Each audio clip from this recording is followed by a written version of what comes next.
we're going to move towards the Harlem Renaissance as a literary movement, and we'll come there towards the end of our time. But I wanted to start a little bit thinking a bit about how World War I might have shaped Harlem in New York. And I wanted to start just by kind of warming up with this image. It's titled True Sons of Freedom. I don't know if you could see back here, if you've got access to it. If you want to stand up and take a look, it's a poster printed in 1918, and this image comes from the Library of Congress website. I wanted to kind of talk about this just to kind of get us started for a bit, and just to warm up. You move the room a bit. No.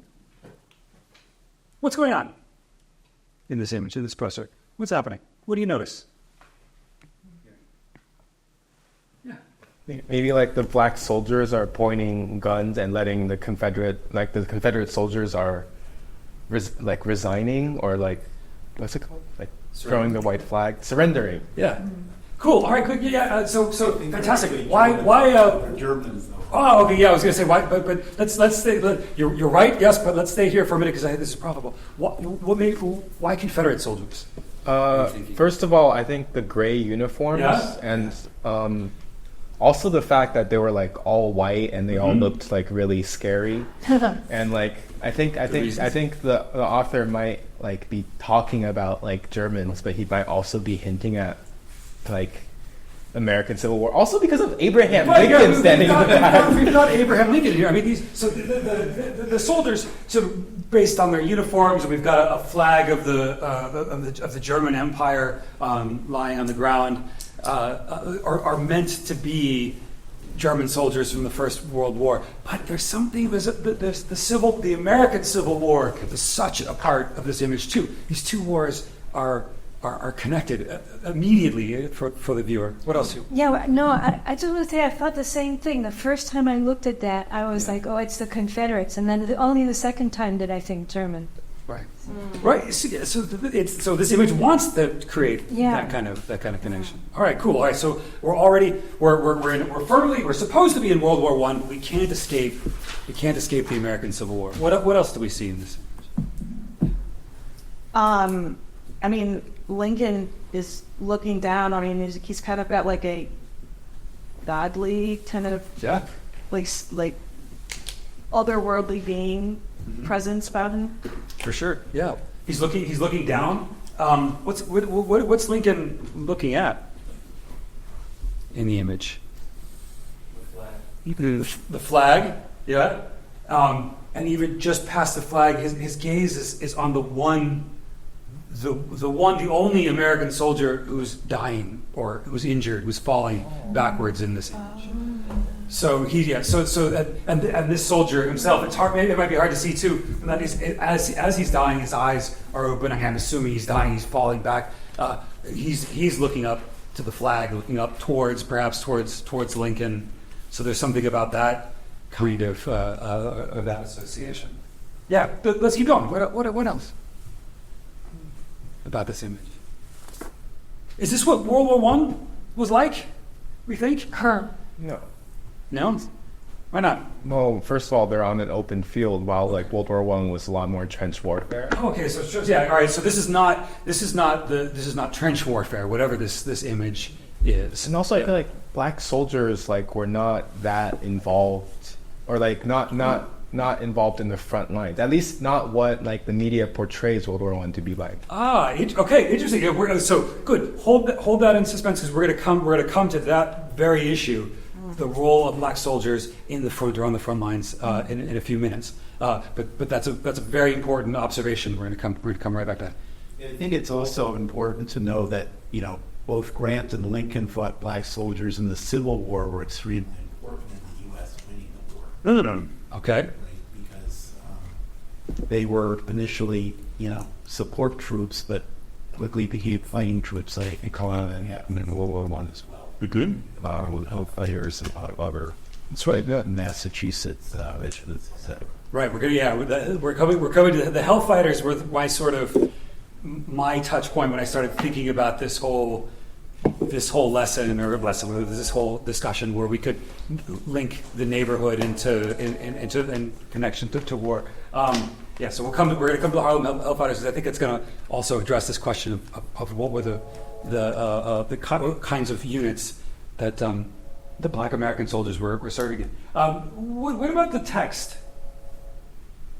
What do we make of the title? It's the title down here, True Sons of Freedom, right?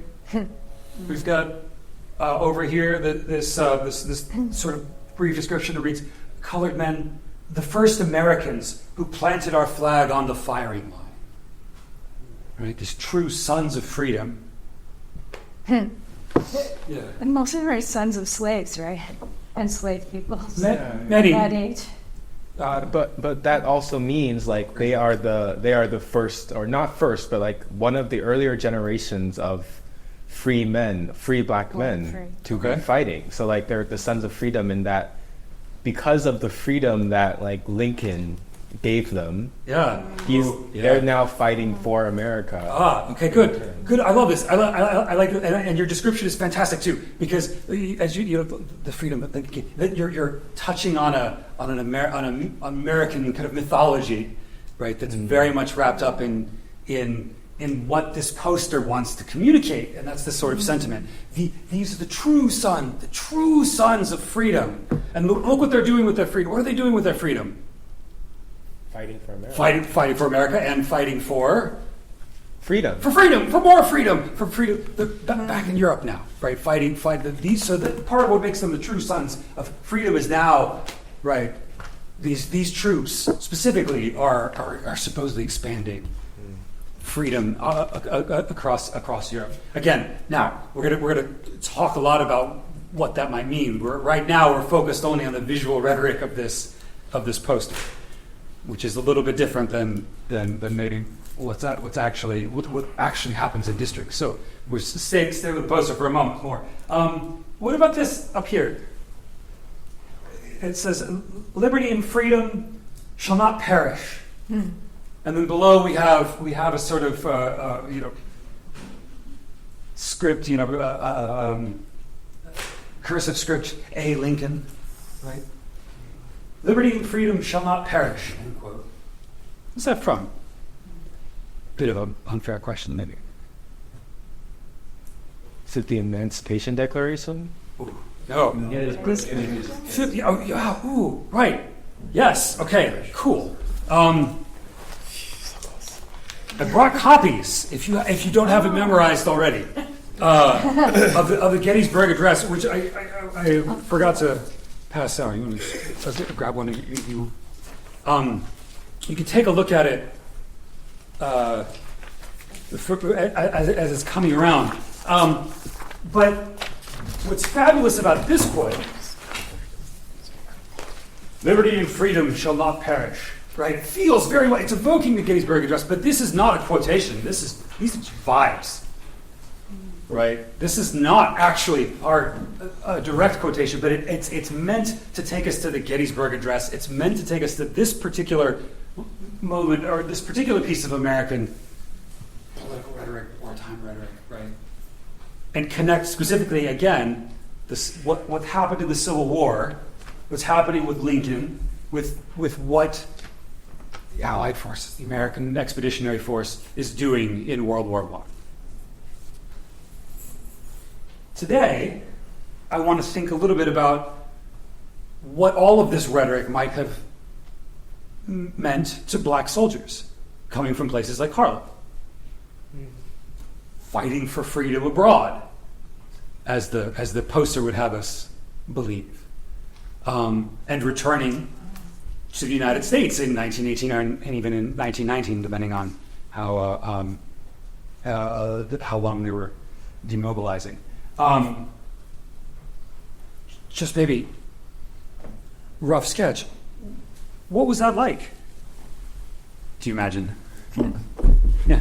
I could imagine like to an extent they might, even though they're like being pictured as like fighting for freedom because freedom was given to them, like they might first be like considering like how they're fighting for a country, but then they come back to a country that does not really accept them for who they are, and like kind of like this tone of segregation within the country, even though they're like praised as the national heroes, they still do not deserve, or their children still do not deserve to go to the good schools that white people go to. Right. It's like so unfair. Right. Okay. So almost immediately, there's going to be this tension between the rhetoric, the sense of the true sons of freedom over here fighting for more freedom, and the lived reality that many of these men would experience, did experience when they returned.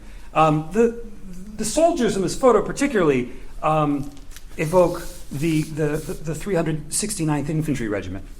The Harlem Hellfighters. And if you did anyone if you need a copy of this? I've printed out a few copies of that. Thank you, Jim. It's not of the crisis. It's a separate It's just like, piece from Smithsonian. I'd like to just take 2 or 3 minutes to really fast read. Just scan through this article on the Hellfighters, because one of our big questions is going to be, why hasn't there been a Hollywood movie made about this unit? But I want this is probably the most famous Black American unit in World War I, and this kind of thing, direct close combat with the enemy, is precisely what they did. In that case, the rhetoric is not hyperbole. It's closer to, although this is a very sanitized version of what they experienced. Just take a couple of minutes. What's your impression of the unit history of the 369 from this article? What were the Hellfighters like? brave. Brave. Why? Like I think like they weren't like they didn't have to be at the front lines based on like my understanding. Like Pershing's allowed it. Oh yeah. Like as if you need to be allowed to live your own life. And then like the story about like 144 people like just losing their lives charging at Germans, and like it seems pointless, but also like you can see how brave and how unafraid of death they were. Sure. So yeah. And these aren't necessarily mutually exclusive either, right? It does feel in some ways like it can be a tremendous expenditure, waste even of life, but that doesn't mean that they weren't incredibly brave. While doing it. How do they end up in the front line? How do they form? Where do they come from? What's going on? Yeah. They outlaw the Auden color racers. Yeah. But I didn't know about that regiment of all, and well, it seems that most of them from Harlem, because this points out about at the 90% of the population of African Americans of the time lived in Harlem, maybe 5% in Flushing, they said, the rest in the outer regions of New York City. Yeah. The article, I don't know, it starts like if it's some kind of movie set with very details of Right. pilots piercing through skulls. And so I wasn't sure why the article had such a range of tones in that sense. Great. So why the different tones is a fantastic question, but one that might not be easily answered. But we should, I think, maybe linger there for a moment. What's the effect of reading an article like this that's not quite dry history, that's part action, movie, script? What's the article trying to capture for us? Well, as reader, for me, I thought they were wonderful moments when the guy hitting them, however, white. He said, well, if any of you kids like a non-war attitude, you better stay out. It's a remarkable sentence. And also, but the guys were playing, then the French national La Marseille, yeah. and they saluted these black soldiers. You know, I got goosebumps when I read that, that they were hearing that with a jazz syncopation for the first time, and they said because jazz having arrived there, because that was a wonderful sense of how they were respected there, and then here it was a sense of they were not really quite the full citizens in some sense. Absolutely true. In all, I mean, in all accounts, the article is interested in jazz too, which feels surprising. Like, how is the history of jazz now tied to this particular infantry unit and its service? The gory details, I think, put the lie to the notion that black troops were only reserved for support units, that there was something particularly brave about much of what they did, heroic in the field. But also there's a political dimension here too. Who is allowed to, who can fight for the country, right? Who is denied that opportunity, to the extent. I mean, in these, whether or not it's the opportunity you want or seek, right, is a different debate. But to be allowed. I think they were part of the National Guard. I kind of picked that up from which kind of adds like detail, because like they were already fighters. They're already like ready to fight for the country, just not in that. Yeah. So this is another interesting moment. The regiments recruited in Harlem, right? It's the World War I has been going on for some years. The United States is starting to see that it's inching towards an inevitable involvement, and there's a bit of a military buildup happening in the United States. That leads to all kinds of economic and social changes, opportunities in places like New York, right? With the industrial basis starting to really kick into high gear. It's a place for employment. It's a place that's attractive to people who are leaving the Jim Crow South. The great migration out of what's sometimes called the Black Belt of the Jim Crow South began after the abject failure of Reconstruction.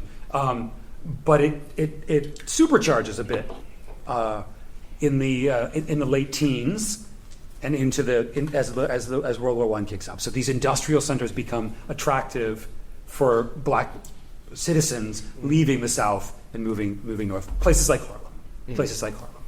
Harlem. And so then you have a large population around which military units become opportunities for recruitment. So the regiments formed. The regiments originally formed just as you suspected.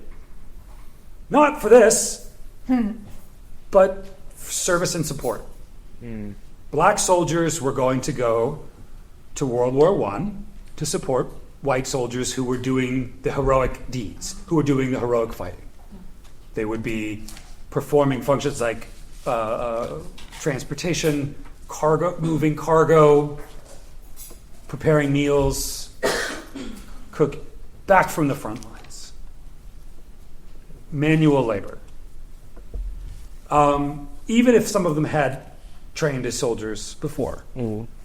The intent was that these units would go and not fight. But as the United States began to deploy troops, the other nations with whom we're allied in the war need bodies. They need troops. And Pershing has some volunteers. And so the Harlem Hellfighters are not assigned to an American command. They're given to the French. They're given to the French for a variety. Well, that's a good. Why the French? Because the French were less racist, comparably. Because, like, for example, the French had colonized Algeria at that point, and they were considered French citizens. So, like to an idea, like they racism was less enshrined into law, to my understanding, in France. that, and also France was like losing their butt, so they really needed. Well, right. So I think true. Maybe instead of they were differently racist than but they did have, as you point out, because of their colonial their empire, their experience with black soldiers. Right, and the French Empire had significant numbers of black troops from their kind of African colonies and African countries that were allied with France, fighting under their commands. So the sense was, Pershing felt that it would be easier to integrate the Hellfighters into a French command. So part of it is perhaps cultural, right? But certainly expedient on Pershing's part. I mean, for me, and this is also based on the readings in the crisis, Yeah. black soldiers are making a claim to first-class citizenship, fighting for the country, you're treating like a second-class citizen. And one of the things that really struck me in crisis is extended stories about how accepting French people were to be hugely grateful to black soldiers. Yeah. And that got massive contrast with the United States, and then people came back.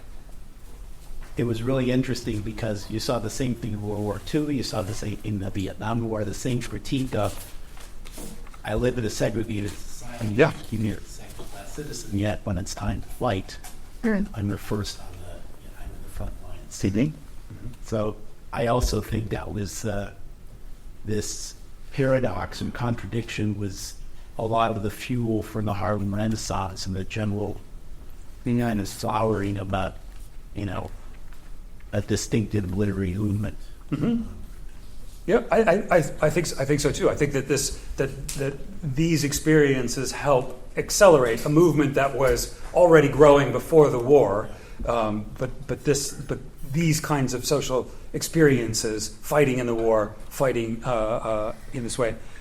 So we talked earlier about how this article too, this very brief sketch of the Hellfighters' service abroad, was gory, right? At times, it was really graphic for a Smithsonian article. What can we learn from there besides the bravery that they experienced there from these anecdotes? What else does it tell us? One thing I noticed is like how World War One, like a lot of like slogans in World War One and in Vietnam was like, it's not our war. All the Americans were like, it's not our war, it's not our war. Why are we like intervening in like the Europeans fighting? And I think like this historical event, I think even like that poster might not just be intended towards African Americans, but like they're saying like, if it's not the white people's war, it's even less so the black people's war, because they didn't even, like, they don't even have power in America, let alone like in Europe. So if they're fighting this war and like white people are complaining about it not being their war, then the white people are like that kind of instills like a sort of value judgment against pacifism. And then like in that way, like aren't the soldiers also like their lives being used, like their gory like lives being used towards that end? Could it have also been the idea that they were suffering just as much as the white soldiers? They were going through the same hardships and dangers that the white soldiers were. Yeah, absolutely. And so, we are just as equal and we are just as brave. They're just as willing to sacrifice for our country that doesn't necessarily even accept us the way, a French, people or the country of France would. But we are still willing to do that. Yeah, yeah. I think that's the nice thing, or the nice thing. The interesting thing here is that I think it's a both and. I think that it's very much. If you imagine this as a recruiting poster in Harlem, the sense is very much what you've said, right? That look, everybody's pitching in. You join the Hellfighters and do your bit to get. But also, if this is something that's in a wider part of Manhattan is communicating something maybe different to that where are you? Why aren't you involved in this kind of thing? As the true sons of freedom are overdoing this job. I mean, I think there are multiple readings of this image, and in part, but around this idea that black soldiers are performing very well at the front, and famously so. And now, what will happen with that back in the United States is what will become a part of our conversation when we turn to the crisis. I want to just kind of close out one last thing before we have to leave the Hellfighters to Hollywood, because we desperately need a movie about this unit. Jazz. Oh.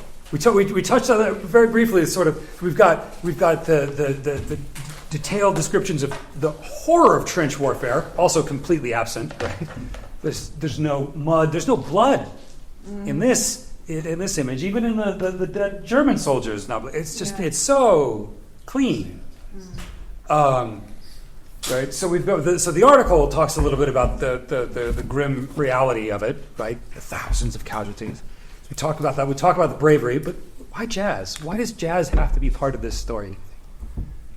Well, because I think the up and just as a preamble, I think it's. I don't take a reading that it was. While there was a lot of racism, I didn't get the reading that it was some white man's war from this reading. In fact, one of the guys says, if you want to become a respected man in Harlem, you better be in the 369. Yeah. So that there was a sense of a rite of passage to becoming a person of society. So that doesn't read as the black men fighting a white man's war. That they took it upon themselves. But then the jazz, I understand it's not in the reading, but it is perhaps for the notion that jazz is the purely American musical invention, and that it was the creation of African Americans, and so it's a gift to the world culture. Mm-hmm. I'm fascinated by it too, and I like that idea of that's a gift to world culture. I think that's probably I don't think I could say better than that. I think you drew attention to that moment where they're playing the Marseillaise, right, the French national anthem, and it's instantly meaningful, and everybody's kind of struck by something that's familiar, but also that they're hearing for the first time too. So that takes them a moment to snap to attention, right? That's the extreme way. Yeah. They presented as if they were the pioneers to France, and I don't know, maybe so, but I think eventually either with them or without them, jazz will have arrived to France at some point in history. But I like that that they took pride that they heard the first time from us. So to be fair, it's one of those great both and. So jazz, if I poorly paraphrasing history of jazz overseas, is already jazz is in Paris before the Hellfighters show up. But the article wants they land out in Brittany or whatever, out of in the provinces. So it could be the first time out sort of out in the burbs. But the real explosion, I think, happens during the war with organizations like the band. The 369th comes over not just with their rifles, but with Culture.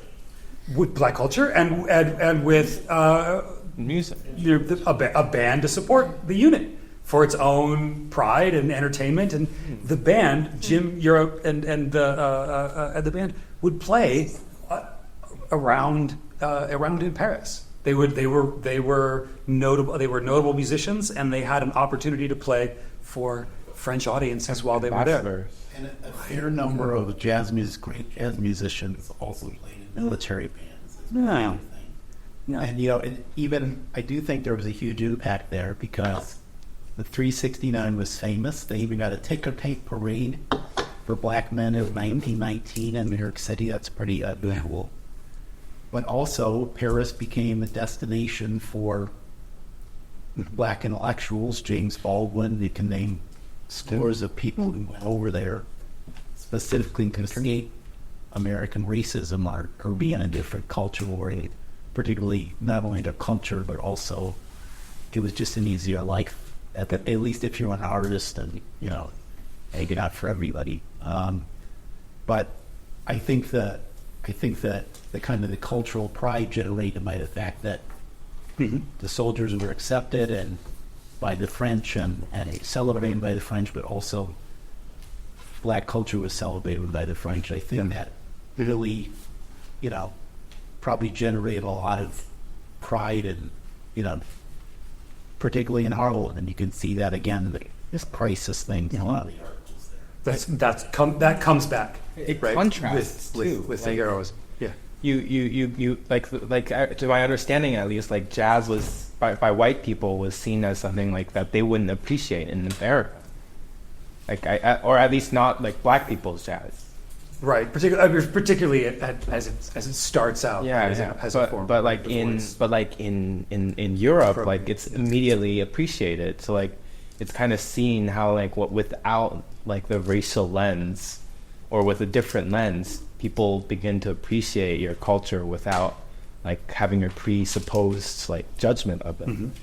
And then what do you do with that? It comes back with the troops to Harlem. With hope that like maybe you can change America and like you can try to at least, and like kind of like convince Americans to also like appreciate African Americans and American culture. But it's not something that's genetic; it's just a way of thought. Cool. So whether I mean, and as you immediately recognize, right, that's a significant task. But that possibility maybe or might exist as part of it. But there's something about that's coming back from the war, right? Yeah. It's not just trauma and brutal experiences too. Yeah, I felt a little different. I don't think the soldiers coming back were like, let's convince white America that jazz is good. It was like, we have our own culture, and it's good, and we're going to develop it regardless of what the white community thinks about it. Sure, and I don't think let's not limit it just to jazz, because it also ties into this notion of black soldiers as particularly skilled and valorous fighters.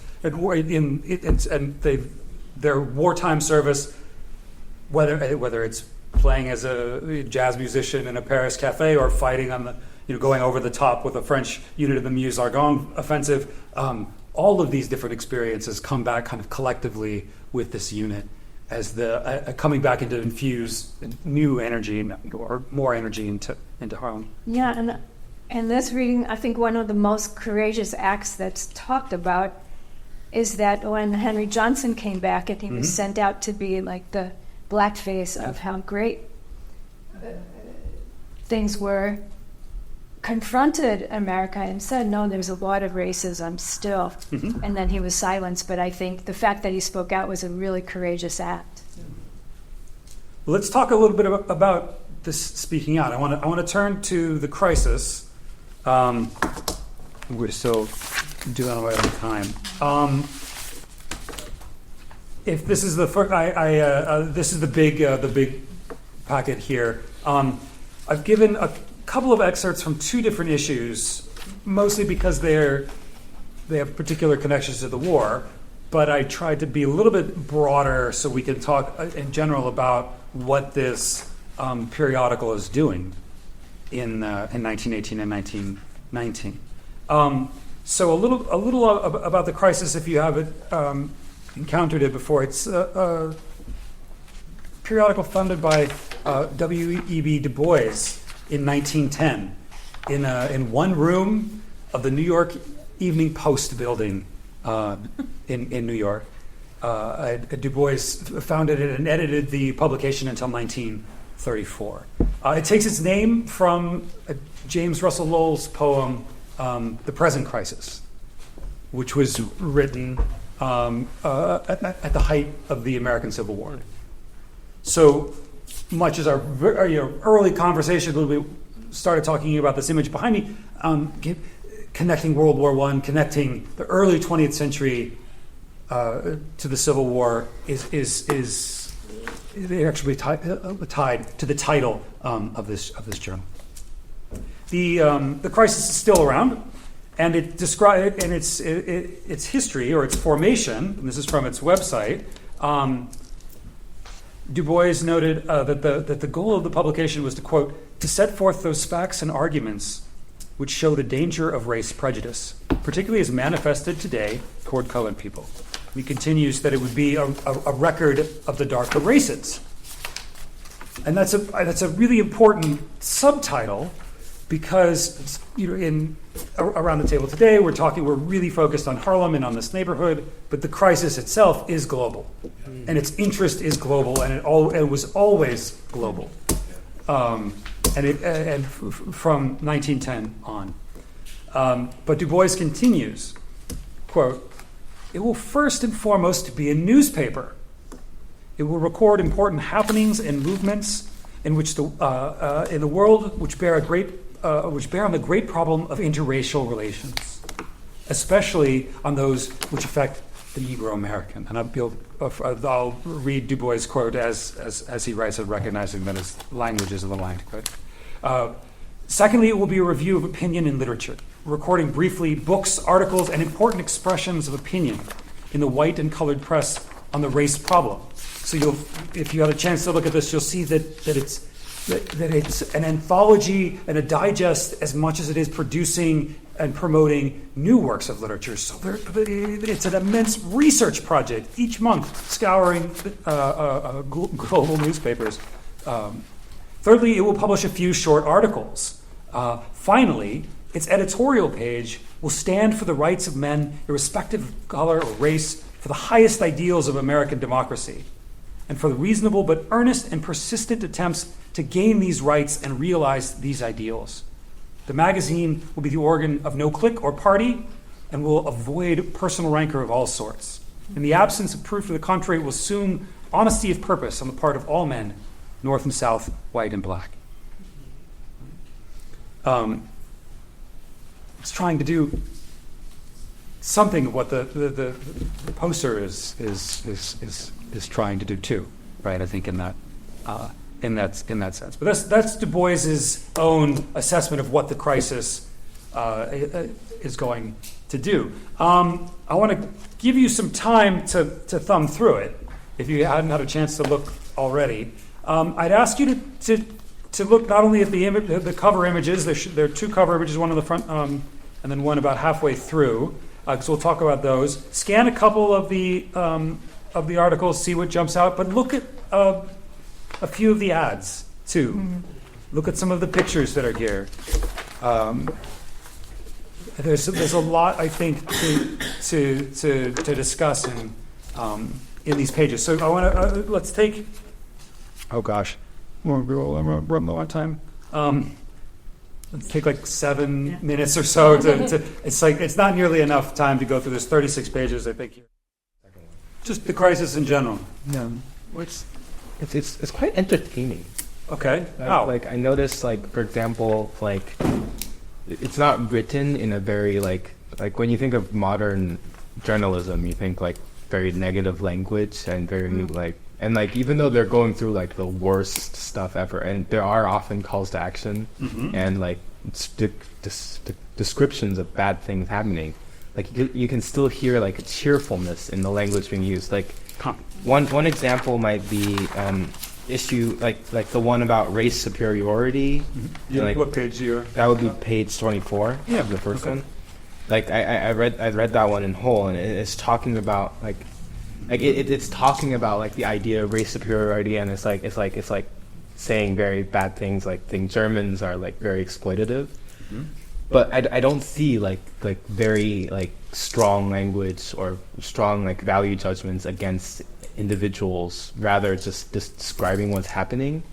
And like maybe it's because like over time like there's a disconnection, but I feel like it's still like it's not meant to like make you feel angry. It's just meant to like provide you with information and inform you and I think that or even sometimes entertain you or make you feel like you understand more things. And I think it's really interesting. Yeah, so for entertainment, first, there will be poems and other literary pieces in the crisis too that are there much for those reasons. But the serious articles, you find a sort of an absence of sensationalism that maybe we associate with kind of contemporary mass media.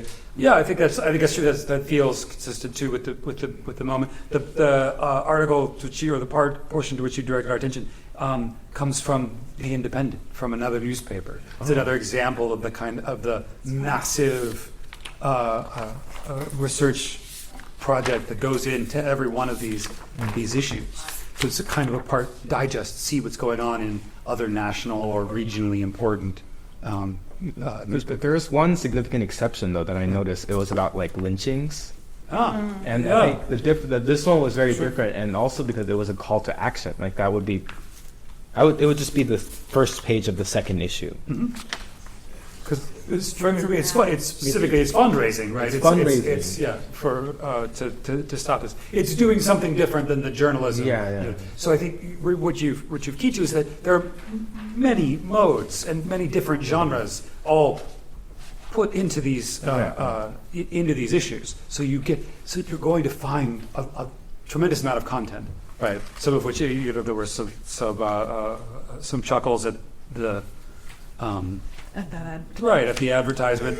But I think it's also important to discuss it too, because of its particular connection to the war. But we could stay with the lynching ad. But was there a hand that would come out?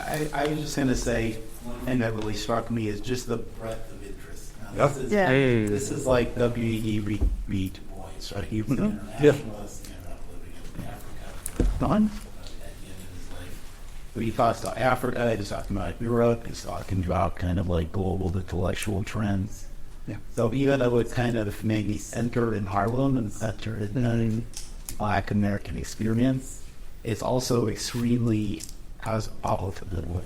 Oh, yeah. I think it's a perfect word for it, cosmopolitan in that sense. Yeah. Well, what else? Go ahead, Charlie. Yeah, the college advertisement. Yeah. It was like, cause like that's the front page. Like, why is it that colleges are trying to recruit? Like specifically, I think there are colored colleges like are trying to recruit students, and like I feel like that's so different because like the perception of like especially like African Americans during that period was they often were not very educated, but like I think like maybe it's because like selectively. Like targeting like intellectuals or to be intellectuals, but like these advertisements specifically like hint like that the idea that like you should be going to college and like this is who's the reader? Who's reading the crisis? Like probably middle class. Right. So whether or not you look at these college ads as being sort of aspirational, whether or not they're serious recruitment tools. I mean, it's probably it's part of a reading and intellectual climate that the crisis is a piece of. Yeah. Right. So it's a record of Black intellectual life in 1918, 1919, and this is a hugely important part of it. Page after page of advertisements: come to this college, come to this college, come to this college. Mm-hmm. Okay. Did you notice any of the sort of the selling points for why you might want to attend a particular college? Oh, they talk about facilities. Yeah, and that the fact that like they take African Americans, like for colored people. But places where you will belong, student belonging, where you'll feel at home, with nice dormitories and good student facilities. I mean, the same things that the colleges advertise to students today, a century later. It's the same kind of draw. Come be a part of this community. You're going to thrive here. And oh yeah, by the way, we have a dorm that we've been. I say this tongue in cheek, but it's very much, and it could be a part of this world too. That's the same. The same. I was interested a little bit too in the military connections. I mean, that's part of the theme here too. Just on the what's page 4? It's like the second or third page in of The Students' Army Training Corps at the Agricultural and Technical College begins October 15th. Like, yeah. And They notice advertise that board, board, lodging, tuition, and clothes are all furnished. And what, at $1 a day paid by the United States And you'll government? get paid $1 a day. That's it's a great opportunity. actually many of these schools say they offer like a sort of military education alongside like other sources. Like if you read deeply, like if you read closely into most of these, they all mention like military education. Or some of them do at least. Yeah. Several of them. Of the article on page 23, welfare of the troops. Yeah. It's interesting because it's the same issue to this day. Still black troops who are in combat units and treated well because I think the white troops realized these guys are going to keep me alive. Treats them as brothers. But for the O's, they got treated like shit. Yeah. What else? And that's it to this day, right? Pogue units get less ammo for training than victory units. Yeah.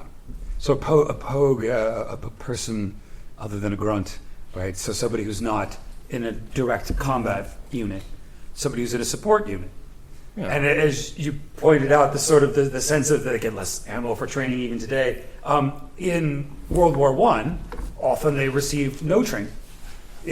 So you can imagine recruiting a transportation or logistics unit full of men whose jobs may have been handling cargo, working as stevedores or whatever they were doing at home. Then now they're just in a uniform performing the exact same task, often just labor, overseas.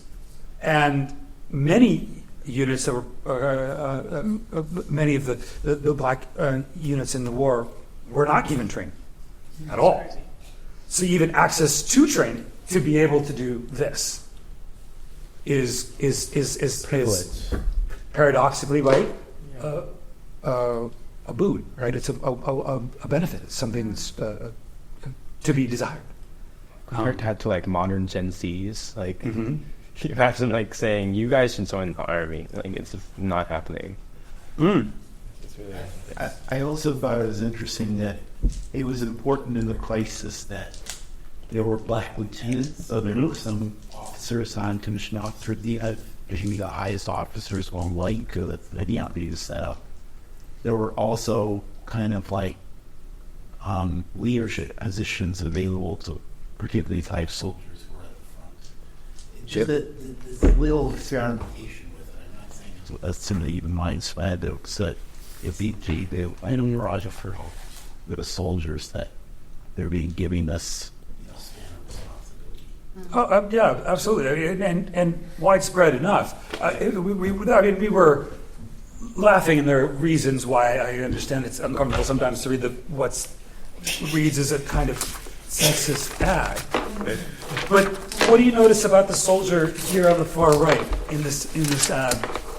It's just before the second issue of the crisis that's in there. So it was still 1918, I believe. Yeah, so this is still 1918. But what do you notice about? He's an officer, right? He's in an officer's uniform. He's even got spurs on his highly polished boots. And of course, my favorite is the poor fellow on the left who's being ignored. Well, because he's not in uniform, right? That's what this advertisement is trying to tell you, in part, right? That it's positioning these returned soldiers as being desirable, right? And now again, we should critique this and not just take it completely at face value. But that's what we know what this ad is trying to say, trying to communicate through. But also, it's interesting to me. Well, like for one, like the way they're dressed is beyond their kashmir. It's like it looks quite international. Like I can see like an oriental like umbrella, and like the hat looks quite like French or very stylish. And I wonder like if like being in a world war and like being used to like being exposed to global culture in that way, like had transformed Or even in the pages of The Crisis. This is a cosmopolitan magazine. The women in this ad are meant to evoke a kind of cosmopolitanism, right? They're of the moment. They're cultured. They're kind of global outlets in their Albuquerque. I have other copies if you need. Oh, it's sign machine.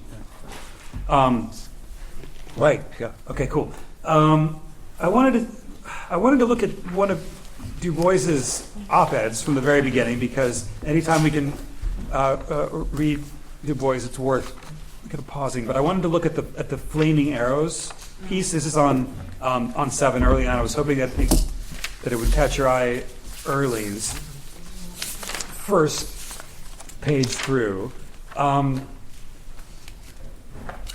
Bois takes a moment to quote Woodrow Wilson at length. Oh yeah, I read that.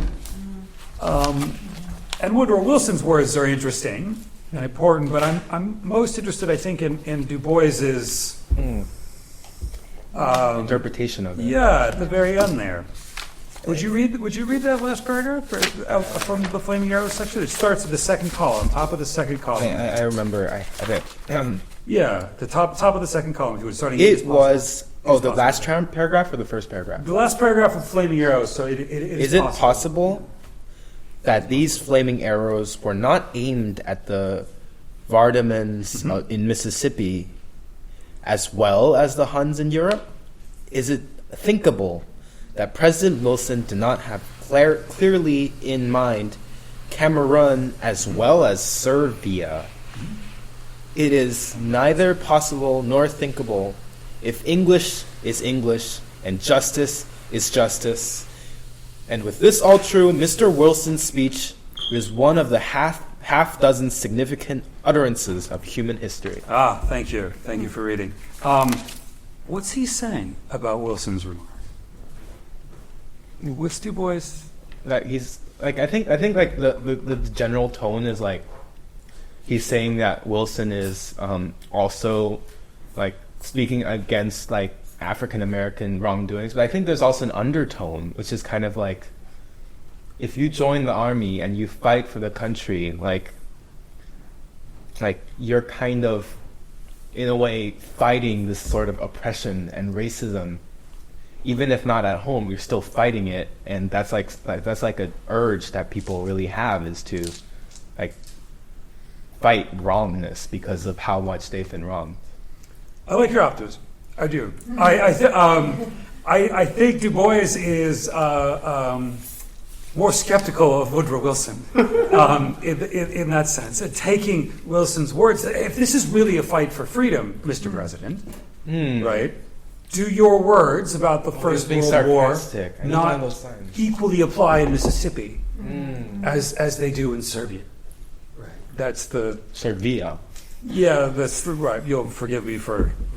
No, it's just the spelling is wrong. I think Du Bois spelled it wrong. Well, as with Cameroon, I think perhaps that was perhaps his convention. But I would say he spelled it wrong. I would say only that Du Bois chose to spell it that way. And because I think he has a different convention than what or the vernacular, or like.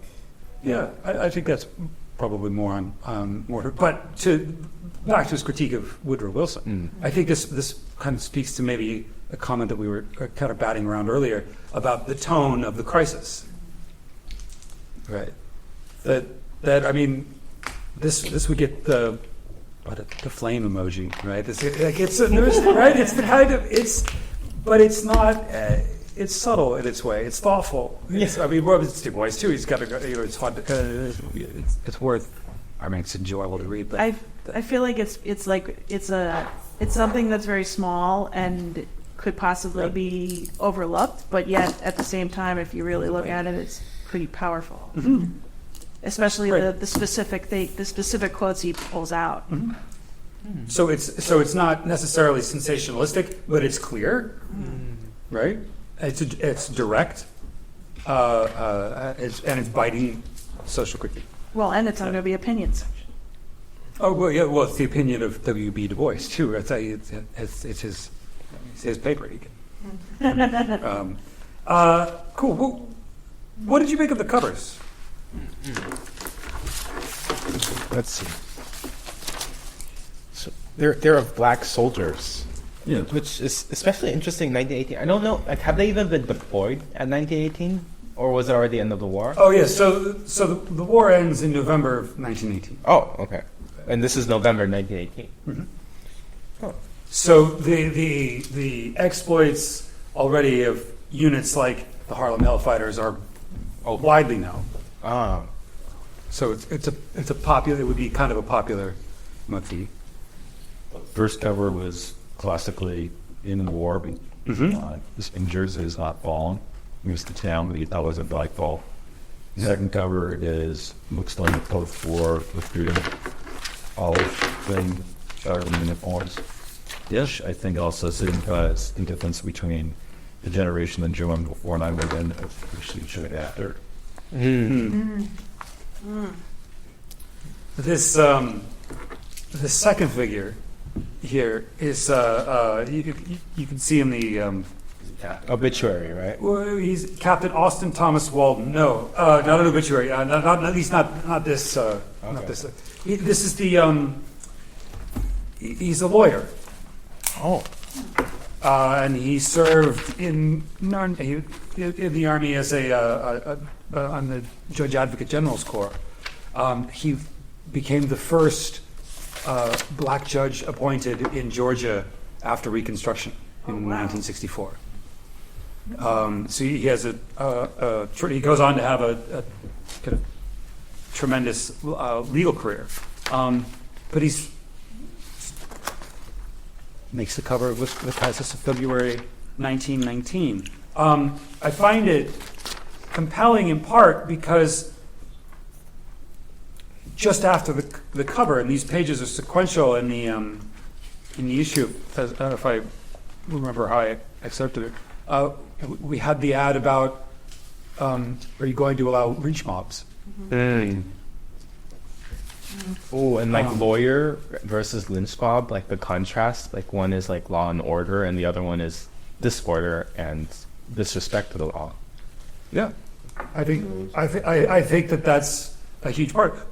Let's keep pulling on this thread. What can we do with this tension between the sort of elegantly uniformed lawyer and the chaos of white supremacist finance? Like him being like a veteran, and African Americans being veterans, like fighting for the U.S. rhetoric of like what is it, like equality and liberty for all. Yeah. But like you come back home and then like equality isn't there. Like you're not equal before law because people are lynching you instead of trying you before law. Right. I think like by having a lawyer with like decent clothing, looking into the camera and saying like, and with a very quite like serious face, like, what are you doing here, America?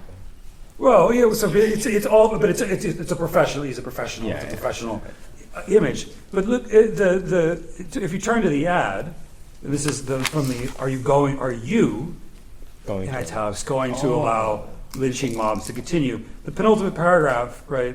The second to last paragraph here of the pitch reads: if you believe that lynching should be stopped and that the democracy for which we have fought is to apply to all people, and particularly to a race of 11 million of loyal Americans who unstintingly and unselfishly gave their young men their money and their efforts to help America win the war, in spite of these terrible outrages, even while the war was in progress on their race, you can show your desire to help no better way than by helping in this work. The ad itself is evoking this, right? It's evoking that kind of service. It's reminding its readers this participation we are owed basic civil rights, right? At home, decency. There's other historical context here, right? Yeah, Ida B. Wells is collecting a lot of data on lynchings. And she was kind of center of the lynching movement for decades. But you also have the rise of the Ku Klux Klan not only in the South, but in places like Indiana and Illinois and elsewhere. Sure. They've been around. Well, they've been around for 4 years after the birth of the nation. A huge hit on the pain. So, it's a very troubled time after. Huge numbers of people dying of influenza. You had Woodrow Wilson, who was in control of the White House. This war was a very difficult period before the time it took off. We're not quite at the roaring 20s. Yeah, and also the next article about color in Americans in France also pulls that tension apart because it starts with the smell of roses and a beautiful day, and then the French, fearful of black people and using the word savages, but then the black soldiers, by their acts, are accepted and loved, and then it ends again with the smell of roses. So it's like this man in his beautiful, clean uniform. That's him. I love that. I love that piece too. I want to. Do we have enough time? We should probably come back to the crisis next week if we have time. That I don't think we have. We want to move on to Claude McKay briefly, in part because we're talking about the climate of lynching, and specifically in February of 1919, because within 2 months, in the late spring of 1919, it is the start of what James Weldon Johnson called the Red Summer, which is a horrific period of racial violence and lynching across the country, to which Claude McKay is responding with one of his most famous poems, that If We Must Die. Did everyone get a copy of this? I got a few all around. With the 9 minutes we have remaining, could we take a quick look at the sonnet? Maybe we could just read it together and then dive into it. But what I'm interested in doing is trying to connect the racial violence that McKay is responding to the wartime violence that we've been talking about a little bit here, and the experiences of people in Harlem. Could I get somebody to volunteer to read? It's only 14 minutes. Thank you. If We Must Die by Claude McKay. If we must die, let it not be like hogs, hunted and penned in an inglorious spot, while round us bark the mad and hungry dogs making their mark at our accursed lot. If we must die, oh, let us nobly die, so that our precious blood may not be shed in vain. Then even the monsters we defy shall be constrained to honor us, though dead. O kinsmen, we must meet the common foe. Though far outnumbered, let us show us brave, and for their 1,000 blows deal one death blow. What though before us lies the open grave? Like men, we'll face the murderous, cowardly pack, pressed to the wall, dying, but fighting back. Thank you. You should. Much going on in this poem. So again, McKay publishes this poem in 1919. He'd been Claude McKay, a Jamaican poet, comes to the United States around 1912. Briefly lives in South Carolina, enrolls in Tuskegee, leaves Tuskegee for Kansas State, and then eventually drops out of university altogether, moves to New York to become a poet, and he works kind of odd jobs to become a poet. And that's where he was when he met Max Eastman, who was the founder of a magazine called The Liberator, which was a kind of output of the Communist Party of America. He was a sort of international labor activist and a devoted communist that McKay was for some time. too. And the Liberator publishes this poem in July of 1919. So that would be 5 months or so after that second issue of the Crisis with the Lawyer. 5 months after this this ad imploring you to help fund the work to end lynching. And in between McKay's poem and this ad is what, again, James Weldon Johnson termed the Red Summer, particularly egregious outburst of violence. Well, what do you make of McKay's poem?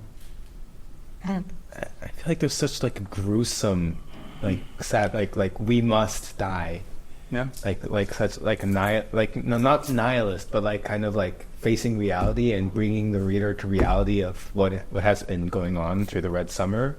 And I can see like there's like a sense of emotion and anger that like you really perceive from If we must die, then we must fight. yeah. Yeah, it reminds me a lot of like even just this photo and a lot of the themes, because it's trying to, you know, war is, you know, there's always a high chance of death there, but like they're invoking like a nobility of being in the military and serving, and here it feels like he's trying to say, all right, well, if we have to deal with this, like let's do it with that nobility that we came back with. Yeah, nobility. That's an interesting way of phrasing. Like again, in this image, but also as we were discussing that the opportunity, the right to fight valorously, like, kind of that to for a cause. You know, in this case, in McKay's case, one that you might support. Yeah.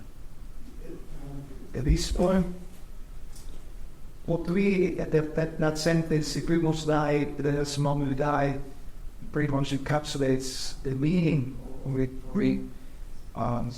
And I wasn't sure at first reading. I liked it. By the second reading, I thought there was around up.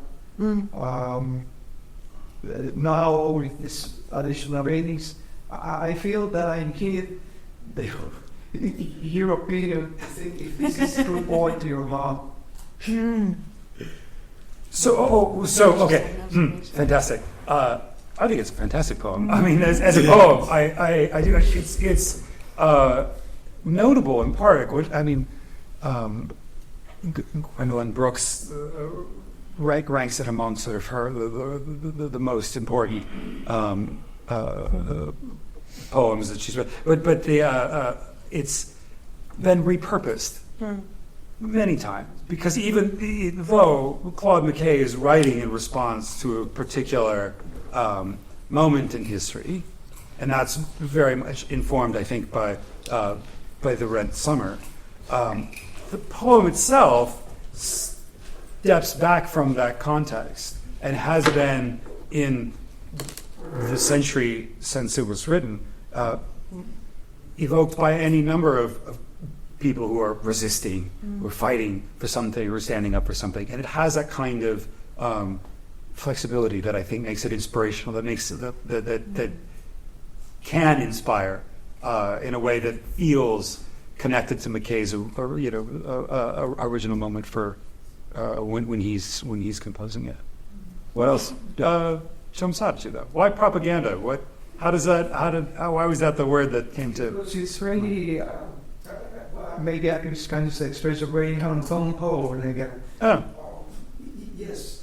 If that in this world that is written in the poem, there is no choice.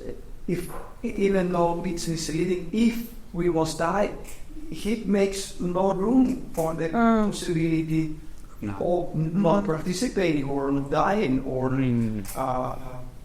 resisting in non-violent. Sure. So it's very strong in that sense. And that's why I felt that it was like a common propaganda in a way. Well, why? Where? I mean, this is we're pressed to the wall. I think like dying does not necessarily mean like our physical death, but I think it might be like a symbol of like losing our rights and our spirits as a people. So like if we must die, it's not like if I must die, but if our people must die. Like if the black people are to be lynched, like don't just let them be lynched and be forgotten in history. Like let what they did, what happened to them be a cursor for change and for like reflection. I have a different opinion. I mean, I think that a level of oppression in the South was meaning you couldn't fight back. If you fought back at all, you were killed. You have a movement of tens of millions of people to the north where there's a little more music in your arena and a little less pressure, although there's still racism and racial issues to it. And I almost see it as a cultural saying, we're not going to stay in this state forever. When we're just passive and we have no kind of human dignity. When we assert it, we get bodily harm. People are being lynched just because they were prosperous. Their stores were burned down simply because they were making money. At Black Wall Street. Yeah, also, I mean, there's 50 examples of this. So it's happening in the 50s and 60s, so it's out, not just in the 20s. But I do think the move to the north, and particularly the development of Harlem Renaissance, but the same thing that's happening in Chicago with music and arts and other places, is people saying, we're not going to do this, we're going to fight back in this way. The NAACP, for example, specific strategy was a legal strategy. Right? And it took 50 to 60 years to get civil rights aspects, but they worked legally, just like Martin Luther King worked with the demonstration did through. But there was a very conscious effort, I think, to fight back in ways that were practical. I think that's part of going to solve. I took it much more literal. Yeah. Yeah. And Mom was dragging my brother out. I'm going to get killed, but I'm going to shoot them as they're dragging him out. And Mom's. I think there's some of that too. I think that's kind of like the difference in perspective that we would have seen in like the black intellectual world when you had veterans who literally saw their brothers being shot or dragged out and them fighting for death to protect them, and then you have like mothers who are trying to protect their children, and you have like men who are trying to like protect their family, like all of these people coming together and sharing their opinion, but like sharing this common idea that like they're in danger and they must like somehow, even if they're pressed against the wall, fight tooth and tongue to like get us out of the situation. We're trying to encourage people to exercise self-determination rather than just the sort of mentally defeated slave prisoner who knows that the prisoner next to them get dragged out of the cell. Like, are you really alive if you're in that prison? There's a certain dignity to resistance, right? There's a dignity even if it ends in death, as there's dignity and valor in fighting in war. We have exceeded the amount of time that we have for this space, I'm super grateful for everybody today for participating. For next week, same bad time, same bad channel. I hope to see you there. Thank you for coming. Please grab a sandwich.